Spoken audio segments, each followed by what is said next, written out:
Hey guys, this is Star 1130. On today's video, we have obviously reached the NFL playoffs, so I am going to rank all 14 2023 NFL playoff teams from worst to first. This is basically a power rankings just condensed into the 14 playoff teams. Many factors will play into this, like coaching, roster construction, players, talent, all that. It's one note before we get into things. It's not necessarily the matchup. Said like the Giants and Vikings are playing each other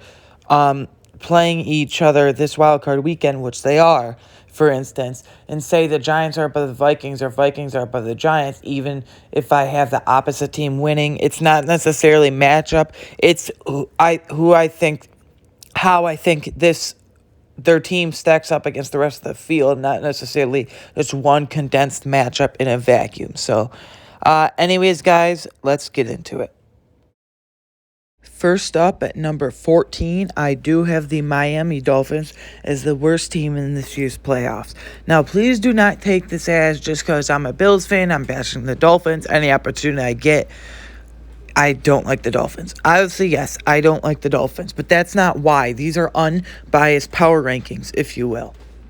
With Tua, the Miami Dolphins probably would be somewhere in the middle, probably like the 6 to 10 range, 9-10 range if I were to guess. But that's past the point because this afternoon we learned that Tua Tagovailoa will not be playing in the wild card round. And if somehow they manage to beat the Buffalo Bills, which, newsflash, I think it's going to be a blowout for the Bills. Check out my podcast episode either Thursday or Friday at the time of this recording that I'm going to be recording. But the Miami Dolphins, they just won't have firepower with Skylar Thompson at quarterback. Raheem Mostert is doubtful, likely not playing with a broken thumb, who's had a really good running, is an above-average running back and has had a great year for them. Tyreek Hill is dinged up. Even if he plays, he won't be 100%. Jalen Waddle is dinged up. Even if he plays, he won't be 100%. And then that defense is key in the playoffs, getting off the field so you can not force the offense, but give the offense a chance to get back on the field and score points. That defense, Xavier Howard is having a very down year. I like Javon Holland at safety. That's about it. Their D-line has been disappointing. Emmanuel Ogbah, their best pass rusher, in my opinion, from last year. He had a breakout year last year, but he's on IR. He's been on IR basically the whole season, and he's not going to return this Sunday. So, yeah, I feel like the Dolphins are a mess right now. Tua, even if he were to play, he wouldn't be 100%, but he's not. They kind of limp to the end of the season, if you will, quite literally because a lot of injuries, obviously, but figuratively because they lost 5 of the last 6, and they were lucky to beat the Jets 11-6, so that's where I have the Miami Dolphins. Next up at 13, I have the Baltimore Ravens. Now, I know what you're thinking. This is a little too low, but when you really think about it, what's their offense? They don't have receivers. They rely on their running backs, J.K. Dobbins and Gus Edwards. And if they rely on them too much, they're eventually going to get tired out. Lamar Jackson, every day it changes. He's playing, he's not playing. He hasn't practiced in like 16 days. And he's been out for even more. He's been out for like a month ever since before Christmas, even a couple weeks before Christmas. And John Harbaugh said he's facing he didn't say this, but it's reported by industry insiders that he's facing an uphill battle to play this Sunday. It started the week with John Harbaugh said he has a strong chance to play. Now he's facing an uphill battle, which means he's about 50-50 right now, maybe 50-50 right now. I just don't, even if he does play, like what weapons do they have? They're relying on Demarcus Robinson and Sammy Watkins at receiver to produce big plays in the playoffs, the most important time of the year, do or die time, win or go home. And then they have Mark Andrews at tight end, who has been very hit or miss lately. He's got to show up for them. But Mark Andrews basically at that defense, the secondary is a little beat up. Marcus Peters, I don't think will play. Marlon Humphrey's having kind of a down year. The run defense is very good, but you can expose them through the pass and through the rest of the field, through this, the AFC. Maybe they're better than most of the NFC, but for the AFC, they're probably one of the teams that has the least amount of firepower, along with the Miami Dolphins. So, unfortunately, that's where I have the Baltimore Ravens. At 12, I have the Seattle Seahawks. Before I get into everything, let me start off with the positives. Geno Smith proved everyone wrong this season. I guess it's never too late because he's like 32 years old, but I guess it's never too late, to prove yourself and burst onto the scene.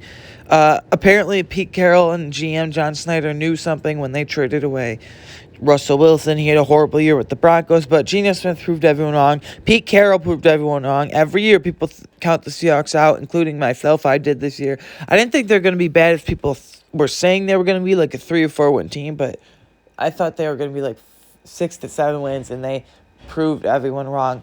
They kind of cooled off. Actually, they cooled off a lot to end the season from their start of the season performance.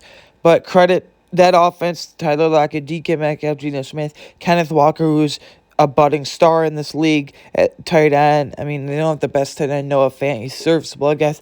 But now to the negatives, their defense. The Seahawks and Vikings easily have 2 of the worst defenses in the whole NFL and the whole league. And that's, like I just mentioned, defense is key in the playoffs, getting off the field and giving your offense chances to score. And everyone can march right down. I think any team with a competent offense can march right down on them and score a touchdown field goal on like every single drive. They're just not good. So unfortunately, credit to the Seahawks and Geno Smith and Pete Carroll for getting here and proving everyone wrong and shocking everyone. But unfortunately, this is where I have the Seattle Seahawks as of now. Next up, I have the New York Giants at number 11. Now, credit to Brian Daboll and GM Joe Schoen, but basically Brian Daboll, first year, you know the story, first year head coach, him and Doug Peterson, great first year head coaches, maybe even more Brian Daboll, because that roster, if you look at it in that offense, it's not very good on paper. You have Saquon Barkley, but that's about it. They have no receivers. They're working with Darius Slayton, Isaiah Hodgins, and Richie James Jr. and Richie James is their wide receiver core group, whatever you want to, if you even want to call it a core group. But their defense for the playoffs is okay. But I keep saying defense in the playoffs because it's true. I won't say why because I've already mentioned it a few times already here. But their personnel, they don't have much on defense. Dexter Lawrence is an absolute beast animal on the interior, but their secondary is pretty bad. And other than Dexter Lawrence, their edge rushers are disappointing. They have Azeez Ojulari, who's been injured a lot this season. But their offense, I don't think their offense can keep up with these prolific defenses. Definitely not, because I just mentioned the receiver core and outside. I'm still not sold on Daniel Jones. People are getting overhyped from one decent season. I'll say above average season, but it's not like otherworldly or anything. But outside of Saquon Barkley, if they don't re-sign him this offseason, I think unfortunately the Giants will go right back to mediocrity. But credit to Brian Daboll, but this is where I have the Giants right now for the playoffs. Next, getting into the top 10, I have the Tampa Bay Buccaneers. Now, whether it be me just thinking in my head, talking to family members, sharing with the public and you guys on my podcast or on this YouTube channel, I have not liked what I've seen from Tampa Bay Buccaneers this year. They're one of those rare teams that won their division, obviously, because you win the division, win your division, made the playoffs with a losing record, being 8-9. That doesn't happen. I think they're only one of like 3 or 4 teams in NFL history to do it. The NFC South was terrible this year. You know the records, but Bucs made it in at 8-9. Now, 10 might be a slightly too high, but the reason I just put there as 10 is because of Tom Brady. If they didn't have Tom Brady, they wouldn't make the playoffs. Yes, I don't like Tom Brady for obvious reasons. Bills, Patriots, that whole history, whatever. Moving past that, though, you never know with Tom in the playoffs. He could get the last laugh. I just hope he doesn't win the Super Bowl. But that run defense is really good to Vita Vea and Akeem Hicks. The secondary is pretty bad. Carlton Davis is having a really down year this year. Sean Murphy-Bunting is having a really down year this year. They've been banged up, injured. And that offense, that Brady-Evans connection could be deadly. In Week 17, Evans had 3 receiving touchdowns from Tom Brady. So that connection was back against the Panthers. And that's how they clinched the NFC South and punched their ticket to the playoffs. But I don't know if they're going to win this even round. If they do, I don't know how long they can last, but the reason I have them at 10 here and not one of the worst teams, 10 is still okay, but not one of the very worst teams in the playoff field here compared to everyone else, just because of Tom Brady. You never know with him. And on paper, that offense should be good. Tom Brady, Chris Godwin, Mike Evans, Julio Jones, who's Julio Jones at this point, and Russell Gage at receiver, Cameron Brate, rookie Cade Otton at tight end, and their running game is nothing. I don't like Leonard Fournette, but I do like Rachaad White for the future, so that offense should be good on paper. Anyways, I got to reiterate that, and I put them at 10. Without Tom Brady, they would be much, much lower. They probably wouldn't even have made the playoffs. I know for a fact they wouldn't have. But for right now, I put them at 10 just because you never know with Tom in the playoffs, so that's where they are as of right now. At 9, I have the Minnesota Vikings. I have them kind of low here because, first of all, with that offense, you would think they'd be higher with Kirk Cousins, Justin Jefferson, Adam Thielen, Delvin Cook, T.J. Hawkinson. Delvin Cook hasn't been as effective. He's still been effective, don't get me wrong, he's Delvin Cook, but he's kind of wearing down from all the carries he gets. And he's not the same Delvin Cook as he was even 2 or 3 years ago. This is the first year I'd say he hasn't had a major injury. He's had minor injuries pop up here and there, but nothing major. But that the defense is the issue. It's terrible. Just like I said, them and the Seahawks, they just funnel points to teams, and they cannot go up against prolific offenses. Every single game, they're always in hotly contested games. They're always in close games.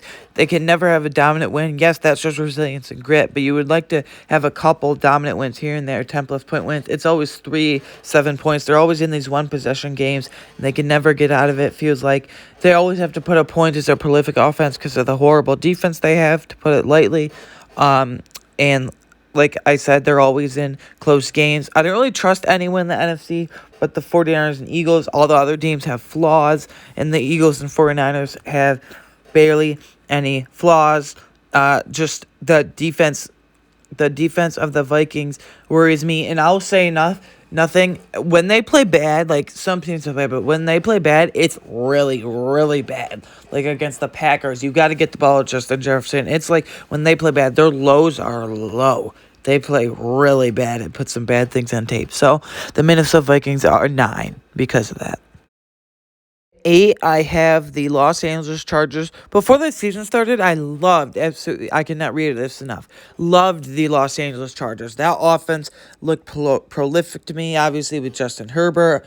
I love Austin Eckler. Keenan Allen, his hamstrings give out most of the time, honestly. But he had a late season surge to end the season. Mike Williams, Joey Bosa on defense. That defense is very disappointing. They can get exposed. Their run defense is horrible. Worst in the league, I believe, statistically, and just everyone looks at it. They're the worst in the run defense in the league. But Brandon Staley, I think their coach is holding him back. He makes really dumb decisions sometimes. Sorry to be harsh, but he does. He goes for it on every 4th and 1, 4th and 2, 4th and just every 4th and short he can, even on his own side of the field, and then when they feel it, the other team scores. So their defense, on paper, going to their defense, it should be really elite with Derwin James, Asante Samuel Jr., second-year corner. Joey Bosa, Khalil Mack, all those inside Austin Johnson defensive tackles. But Brandon Staley, I really do think he's holding back. And then Joe Lombardi, the offensive coordinator, does his play calling is questionable sometimes, a little bland. But I do love Herbert and Eckler. Hopefully Mike Williams can play. Staley should have never played starters. They were locked in at number 5, but that's neither here nor there.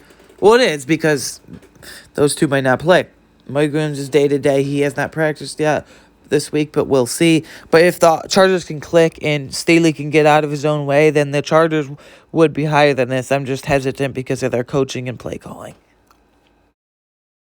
At 7, I have the Dallas Cowboys. The Cowboys are a really tricky team to figure out because every single year they have hope, but every single year they get knocked out in the wild card round and don't even win a playoff game. I do think coaching is holding them back. I think this might be a hot take, but I think Mike McCarthy is a bottom 10 coach in the league. I think Kellen Moore is a brilliant play caller, but offensive coordinator, but I don't like their head coach, Mike McCarthy. As I said, bottom 10 coach in the league. Their offense, though, ended on a sloppy note. Specifically, Dak ended on a really low note. He ended the season on very sloppy play, kept throwing interceptions. CeeDee Lamb had over 1,000 yards this year. and really nice touchdown equity too. I really like CeeDee Lamb. I really like Dalton Schultz. I don't like Zeke. The Cowboys should be smart, and no one's going to take Zeke's contract, so should cut Zeke this offseason and re-sign Tony Pollard and make him the focal point at running back, but they're not smart, and they don't do that. They should have done that at the end of last season, because Tony Pollard is a star in this league as an RB too. They basically split at this point, and that's why they can win games, because of that running back duo. I don't know about the coaching and the decisions. Last year against the 49ers, called a QB sneak with 5 minutes to go. And apparently they complained because the ref didn't place in time. They didn't even hand the ball to the ref in time. But that defense, it was one of the best. No, not one of. It was the best defense, arguably the best defense in football the first half of the season. And then they really cooled down. Michael Parsons is a beast. I really like Trayvon Diggs. He gets a lot of interceptions, but he gives up a ton of yards. He gets burnt in coverage. He's been a little better this season, but still not great in coverage. He's a great playmaker, but yeah, I just like the Chargers, the Cowboys would be maybe not much higher, but the Cowboys would be higher if it wasn't for their coaching. 6, I have the Jacksonville Jaguars. This might be way too high for some of you, but I am just in love with Trevor Lawrence. Yeah, I think Zay Jones, this is his one breakout year, and that's it, because Calvin Ridley's coming back next year, and I think he'll take his spot in a way, but Trevor Lawrence and the Jaguars, mainly Trevor Lawrence, have resurrected the careers of Zay Jones, Evan Engram, and proved to people, including myself, why Christian Kirk was worth $20 million a year. I still think it was a big overpay, but he's proving people wrong with that. The Jaguars don't do one thing in a high, really great, but they don't do one thing at a really excellent level, but they do everything at a very high level. They're a jack of all trades. I feel like that defense, maybe it's not the Saxonville from 2017 when they made the AFC Championship with Blake Bortles at quarterback.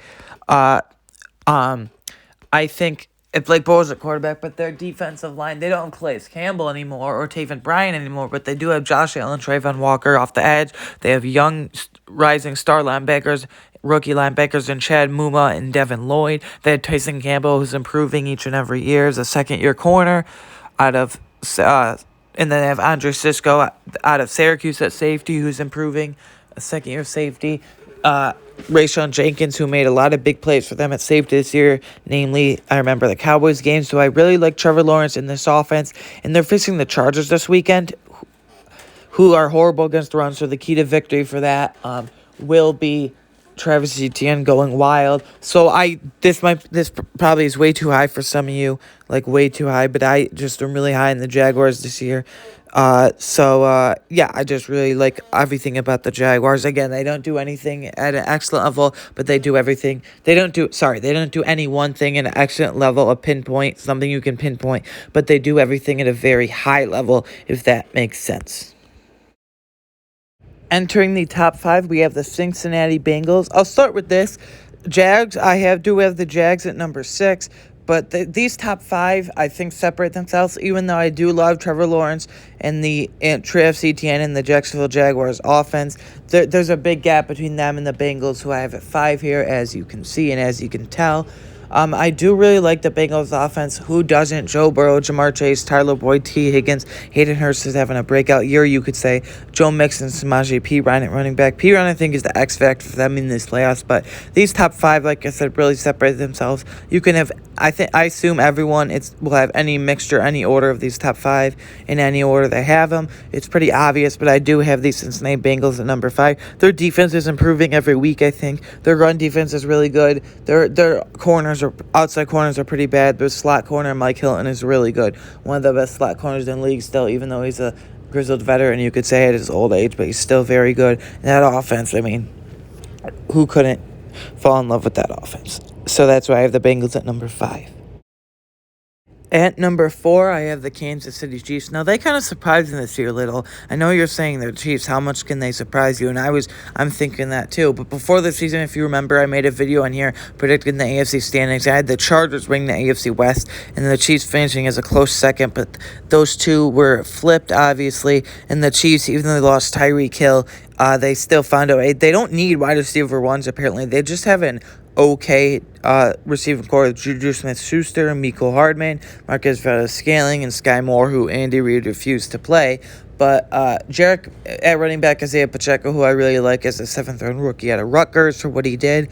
And then Jerick McKinnon, he's the X Factor. I'm not even kidding you. He turned into like a top 3 player on the planet every week in the last 5 weeks of the season, except maybe the very last week, but they weren't playing for anything at that point. Well, the number 1 seed they were. But obviously, Patrick Mahomes and Travis Kelce, that connection just year after year, even though Travis Kelce will turn 34 very soon, he's not slowing down anytime soon, it looks like. And that defense is pretty horrible, so they'll have to put up points to the Chiefs. But the thing is, they don't have any trouble with doing that, so I have the Chiefs at number 4. Next, at number 3, I have the San Francisco 49ers. I love the way the 49ers play. It's not explosive. Well, sometimes it is, but it's kind of methodical. Brock Purdy at quarterback. He's not a game manager, too. He has some explosiveness to him, not in terms of running, just in terms of throwing. He's very accurate, by the way. I know they have weapons like Deebo Samuel, Ray McLeod at returner, and receivers sometimes. Brandon Ayuk, George Kittle. That Purdy to Kittle connection is becoming insane. I know people say, oh, he's just a game manager. Oh, any quarterback could do that in Shanahan's system. It's true. Any quarterback can do it. Trey Lance, Jimmy Garoppolo, Jimmy G, Brock Purdy, on and on. Any quarterback. But they have and Christian McCaffrey, and even mentioned him at running back. But that's not all. Their offense is prolific. Their defense, oh my God, playmakers everywhere. Just to name a few. Nick Bosa, obviously, Defensive Player of the Year, in my opinion. Him and Micah Parsons fighting for it. Nick Bosa, Dre Greenlaw, Azeez Al-Shire, Fred Warner. And then at corner, you could say their secondary is the weaker, quote-unquote, weakest part of that defense, but it's not even that weak. Jimmy Ward's had a pretty bad year, but you have, let me see if I get this name right, rising star safety, Talanoa Ufanga. My bad for the pronunciation, but you have him.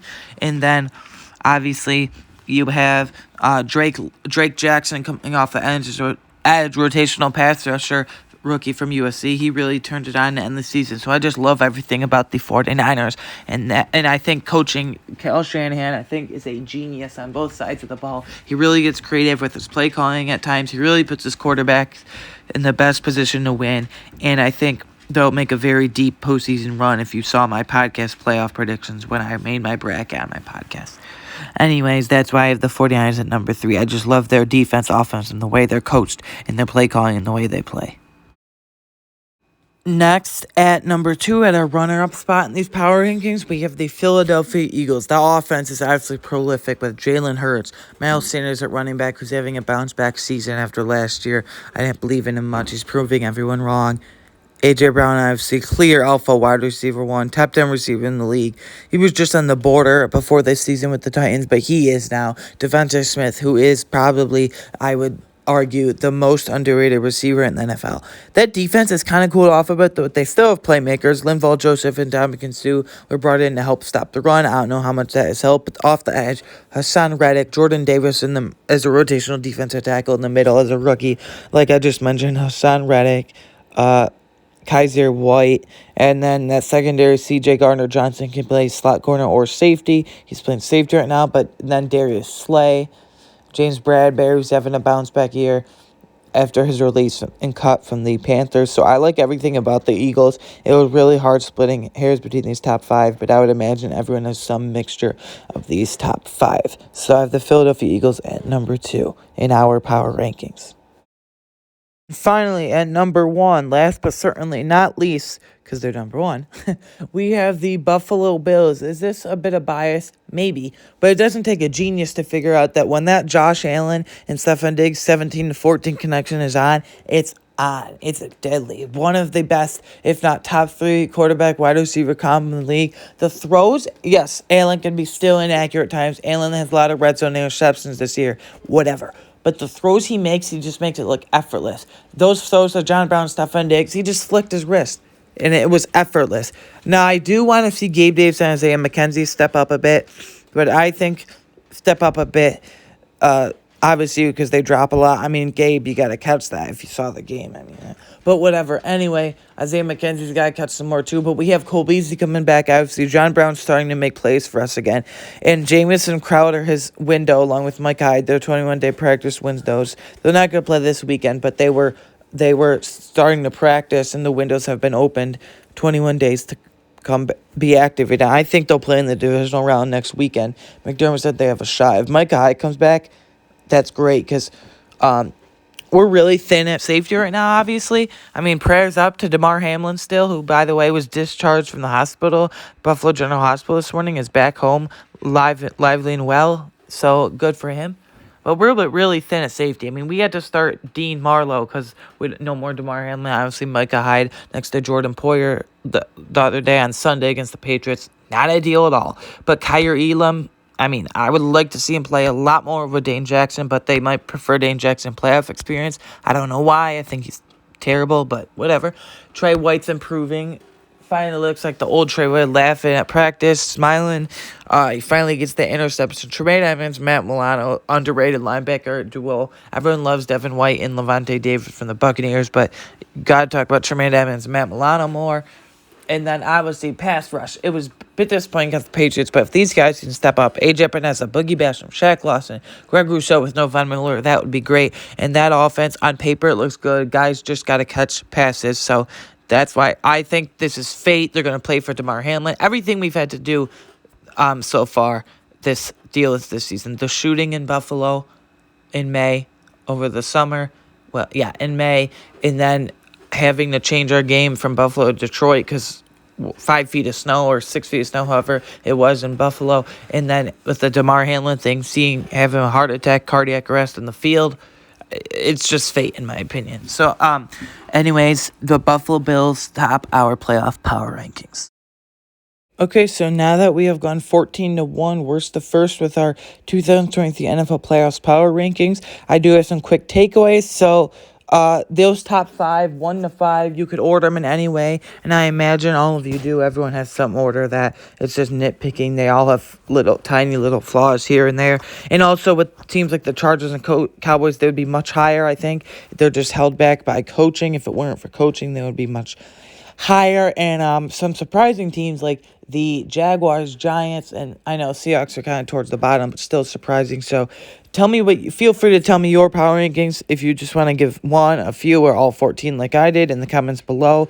Go listen to my podcast. I went through matchup every single team, round by round, give a whole playoff breakout. I will put a link to that specific episode down in the description below. Go listen to that if you want. We will do this every single week. And I'll not this week because I already gave the picks, obviously wild card picks with the whole bracket on my podcast. But I'll give my picks in the divisional round and championship and Super Bowl, where hopefully the Bills will be for Super Bowl 57 in Glendale, Arizona. But tell me what you think in the comments below. And we will do this every week as well, power ranking the remaining teams. So I hope you have a good playoffs. I hope your team, whoever your team is, feel free to comment below that too. Who is your team? Who you're rooting for? And if they get eliminated, I'll be interested to know who will you be rooting for, but hopefully your team wins. I know the Buffalo Bills will win against the Miami Dolphins. So go check out my podcast. I'll link it below. I'll also link my Twitter below for thoughts and stuff during the playoffs, live tweeting some games. Anyways, guys, this is Best Star 1130. I'll see you on the next one. Goodbye.